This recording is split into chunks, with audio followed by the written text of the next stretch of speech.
Hello everyone, most welcome. Today I am going to discuss about the fill in the blanks. 5 marks के fill in the blanks class 9th 10th 11th और 12th में पूछे जाते हैं।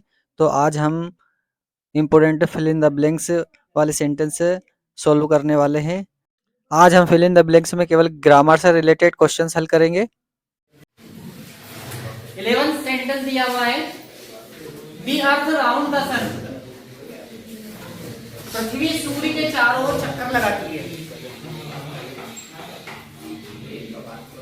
Move और move, यहाँ पर verb की फर्स्ट फॉर्म और उसमें लगा हुआ है एस। एस या एस हमें पता है प्रेजेंट इंडेफिनिट टेंस में वर्ब की फर्स्ट फॉर्म में ही सी इट नेम के साथ एस या एस जोड़ते हैं। वर्ब की फर्स्ट फॉर्म में एस या एस जोड़ना है इन चारों सब्जेक्ट के साथ। कौन से टेंस में होता है? ये प्रेजेंट इंडेफिनिट टेंस, पहला जो टेंस है उसमें ऐसा होता है। दी अर्थ जो पृथ्वी है वो क्या करती है? मूव करती है राउंड द सन, सूर्य के चारों तरफ। सूर्य के चारों तरफ पृथ्वी चक्कर लगाती है ना। अब ये अर्थ है, यहाँ पर जो सब्जेक्ट दिया है ये एक ग्रह का नाम है। क्या है ये? ग्रह का नाम, सिंगुलर नंबर में। तो डेफिनेट इसके साथ वर्ब के फर्स्ट फॉर्म में एस या एस आना चाहिए, इसलिए यहाँ पर क्या आ जाएगा? मूव आ जाएगा, है ना। कितना सिंपल है, ठीक है। नेक्स्ट सेंटेंस दिया है कि ऑलवेज ऑन टाइम, वह हमेशा समय पर आता है। ये सेंटेंस भी वैसा ही है, इसमें कम और कम से दी हुई है। ध्यान देना, अगर एक एस वाली वर्ब दी है और एक बिना एस वाली तो प्रेजेंट इंडेफिनिट पहले टेंस में आ जाएगी। और ये चीज याद रखना, इसी टेम के साथ वर्ब के फर्स्ट फॉर्म में एस जोड़ते हैं। इनके अलावा कोई दूसरा सब्जेक्ट आए तो बिना एस या एस वाली वर्ब नहीं, ठीक है। तो यहाँ पे देखिए ही लिखा हुआ है और ही लिखा हुआ है, और ही के बाद में कोई हेल्पिंग वर्ब तो है नहीं, और पहले टेंस में हेल्पिंग वर्ब आती भी नहीं है ना। वर्ब के फर्स्ट फॉर्म में ऐसे जोड़ते सब्जेक्ट को देखकर, और ही के साथ क्या जोड़ते हैं? एस या एस। इसमें भी क्या आ जाएगा? कम सा, यहाँ पर कम सा आ जाएगा। नेक्स्ट सेंटेंस दिया है Ganga is a sacred river, Ganga एक पवित्र नदी है। Article a in the, article a in the आपके बारे में पढ़ाया है। द एक डेफिनेट आर्टिकल है, सबसे पहले द को चूज करके देखना है कि जो वर्ड है ब्लैंक के सामने, उस ब्लैंक के सामने वाला वर्ड डेफिनेट वर्ड तो नहीं है। अगर डेफिनेट वर्ड है तो उसके आगे दा लगा देंगे, एन की जरूरत ही नहीं पड़ेगी। बार बार बता रहा हूं मैं, द्वीप, महाद्वीप, सागर, महासागर, खाड़ी, पर्वत, पठार, नदियों के नाम, धार्मिक पुस्तकों के नाम, ऐतिहासिक ग्रंथ है, उसके बाद में राजनीतिक पार्टियां हैं, इन सभी के आगे दा का प्रयोग होता है। यहाँ पर गंगा एक नदी का नाम दिया हुआ है। कैसे पता चला? कि यहाँ पर रिवर लिखा हुआ है, रिवर मतलब नदी होता है। गंगा लड़की का नाम भी होता है। व्यक्ति के नाम पे कभी भी आर्टिकल मत लगा देना, आर्टिकल चूज होता ही नहीं है, ना तो ए ना एन ना दा, कुछ भी चूज नहीं करना है व्यक्ति के नाम के आगे। जो लैंग्वेज होती है, भाषा, उसके आगे भी आर्टिकल चूज नहीं होता है।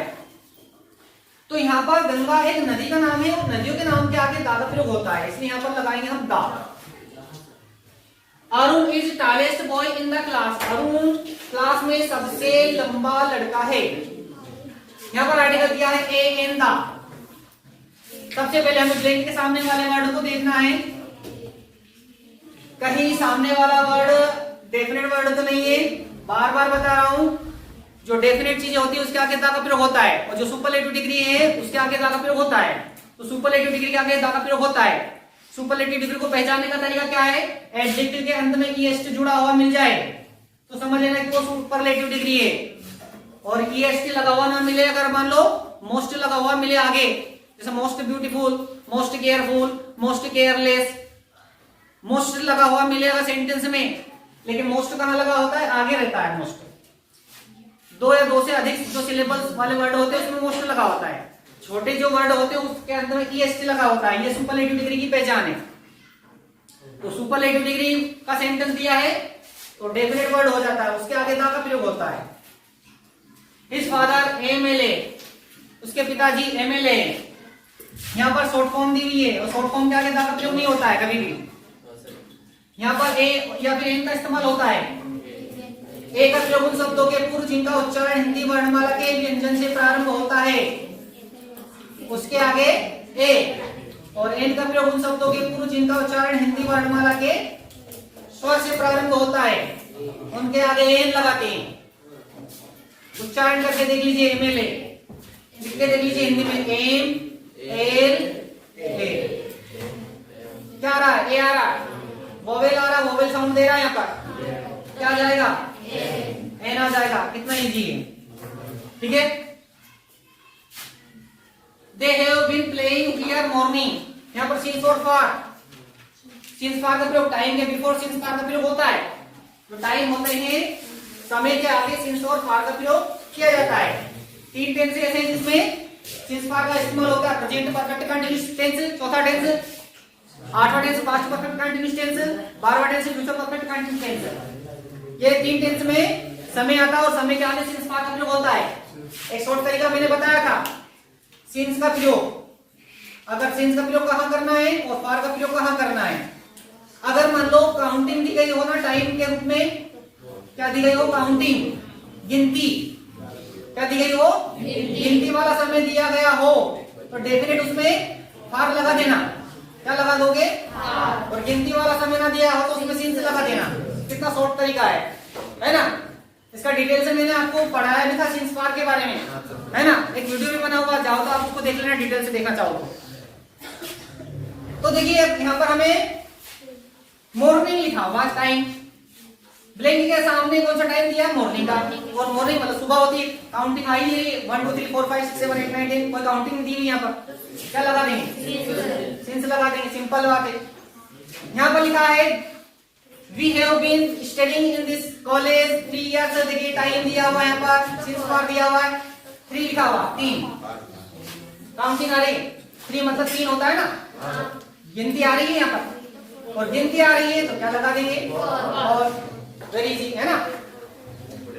अब ये सेंटेंस समझ लेना, they will go to Delhi Monday in on 8। अब देखिए यहाँ पर इसको थोड़ा डिटेल से पढ़ना पड़ेगा। इन तीनों आर्टिकल को मैं डिटेल से यहाँ पर पढ़ा देता हूं, ध्यान से देखना, बहुत इजी है ये तीनों। प्रपोजिशन, इन ऑन 8, इनको प्रपोजिशन बोलते हैं। इन ऑन 8, इन ऑन 8, ठीक है। अब देखिए